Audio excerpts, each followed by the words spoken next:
Alright folks, another AK-47 video for you today. What we're going to do though is we're going to talk about the pluses and minuses to this platform versus an AR platform. Obviously this is an AK-47 standard setup. I've done absolutely nothing to this gun, so that's what we're going to do right now. We're going to talk about non-modified guns, because everybody can build about anything any way they want that could make it better or worse than something else. So what we're going to talk about in this comparison review is this versus an AR platform. We're basically going to talk about the cheaper version of the M4 civilian model that you can get. I've seen already as cheap as $600. You know, you can get the Smith & Wesson M&P model. You can get something from Colt. I think Bushmaster makes something. Just about everybody makes an AR platform. But the reason why we're not going to talk about the more expensive, heavy-barreled, you know, better receivered guns, the AR platform, is because this is not the best AK-47 you can get out there. This one is a Romanian gun. You can get Chinese ones. You can get whatever you want. If I was going to compare the better AR guns to an AK-47, well, then I would probably have to get a milled receiver, quote-unquote real AK-47. This is just stamped, you know, very cheap. It just works, plain and simple. It just works. So if I was going to compare one good and one bad, well, then that really isn't going to make any sense for you. The main plus to the AK-47 is the price. You can get it, you know, $300 to $500, depending on which model you get. The AR platform, I've seen it go as cheap as $600. You're probably going to end up around the $800 range, more or less, possibly up to $1,000, depending on, you know, which actual model, which brand, what you get with it, that kind of stuff. So the price is definitely a plus. The minus is going to be probably the comfort. Ergonomically, the M4 is quite a bit better, the AR-15 style. You have a lot of consumer backup on either of these platforms. You have a lot of aftermarket support. There's a lot of people with videos on YouTube. There's a lot of, you know, stuff in magazines. You know, you can search the internet and find 1,000 things. So basically, any of these guns, if you have an issue with it or questions, somebody's going to be able to answer it for you. They're both gas operated. The AK-47 style is a very reliable, low tolerance gun. The AR platform is a lot higher tolerance.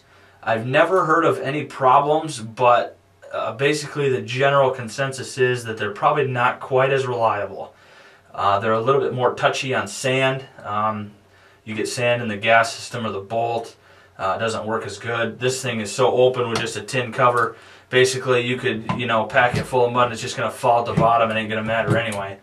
So that's another plus to the AK-47. Also, the shell. I don't have a 223 shell for you here, but this is a 7.62 by 39 AK-47 shell. The M4 shoots a 5.56 or 223 by 45. It's going to be a little bit longer. It's also going to be a little bit less in diameter. So what's going to happen is the 5.56 round is going to shoot nearly twice as far and stay accurate. It's going to be supersonic, a lot farther out. It's a lot more accurate even in the wind. Even though it's a lighter round, it's going to be a lot more accurate downrange. General thought is, if you're trained, you can probably shoot fairly accurately, like 300 yards with the AK-47. But you can probably, with the same skill set, be 600 with the AR-15.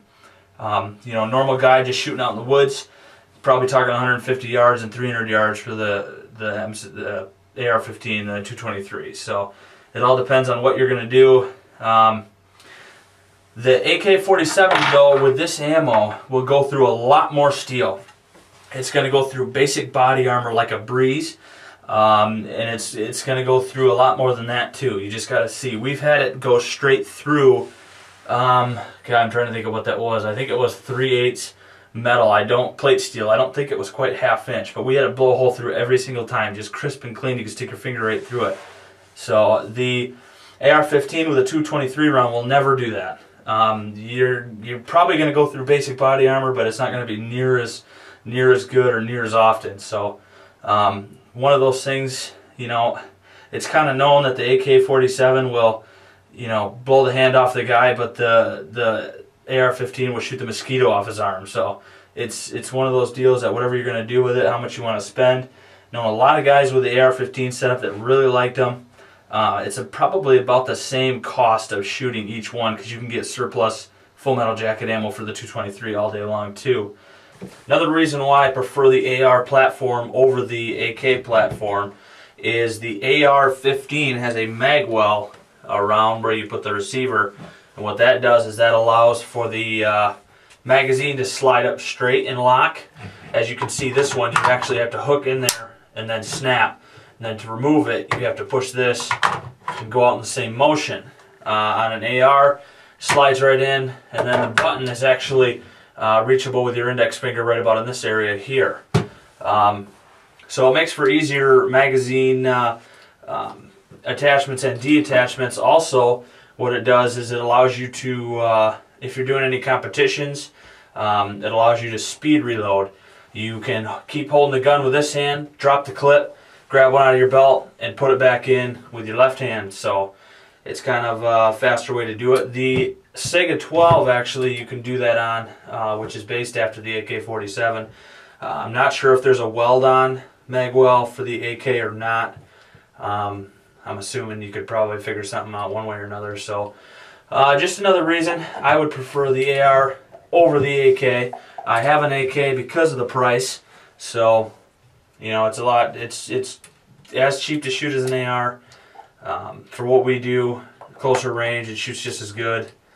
But basically, I have one because of the price. Someday maybe I'll build an AR. I'd probably like to do one from the ground up. So we'll see how that goes. If that comes to be, we'll for sure put videos up for you all to see. Thanks for watching.